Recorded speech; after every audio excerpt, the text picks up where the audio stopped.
एक छोटे से गांव के बाहर एक सुनसान रास्ता था, जहां अंधेरा होते ही कोई जाने की हिम्मत नहीं करता था। लोगों का मानना था कि वहां कुछ अनहोनी होती है, लेकिन किसी को ठीक ठीक नहीं पता था कि आखिर उस रास्ते पर ऐसा क्या है जो लोग डरते हैं। गांव के बुजुर्ग बताते थे कि कई साल पहले उस रास्ते पर एक दर्दनाक हादसा हुआ था, जिसके बाद वहां अजीब घटनाएं घटने लगीं। एक रात करीब 11 बजे एक युवक जिसका नाम अर्जुन था, उस रास्ते से गुजरने लगा। वह हाल ही में शहर से गांव आया था और उसे इस रास्ते की भयानक कहानियों के बारे में कुछ नहीं पता था। वह अपनी बाइक पर चल रहा था, लेकिन जितना आगे बढ़ता रास्ता खत्म ही नहीं हो रहा था। अंधेरा घना था और ठंडी हवा शरीर में सिरहन पैदा कर रही थी। लगभग 1 घंटे तक चलने के बाद भी रास्ता खत्म नहीं हुआ, बल्कि और ज्यादा भटकाने लगा। तभी उसे दूर एक बारात रुकी हुई दिखी। उसे अजीब लगा कि इतनी रात गए कोई बारात यहाँ क्या कर रही है।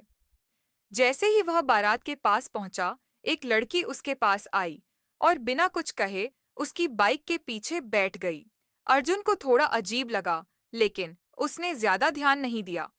कुछ ही मिनटों बाद एक ट्रक उसके पास आकर रुका। ट्रक ड्राइवर ने अर्जुन को इशारे से रोका और घबराई हुई आवाज में कहा, बेटा, तेरी बाइक के पीछे कौन बैठा है? अर्जुन ने पीछे देखा, लेकिन उसे कुछ भी नजर नहीं आया। वह चौंक गया और बोला, कोई नहीं है, मैं अकेला हूँ। लेकिन ट्रक ड्राइवर ने जोर देकर कहा, नहीं, वहां एक लड़की बैठी है और वह तेरे हाथ को खा रही है।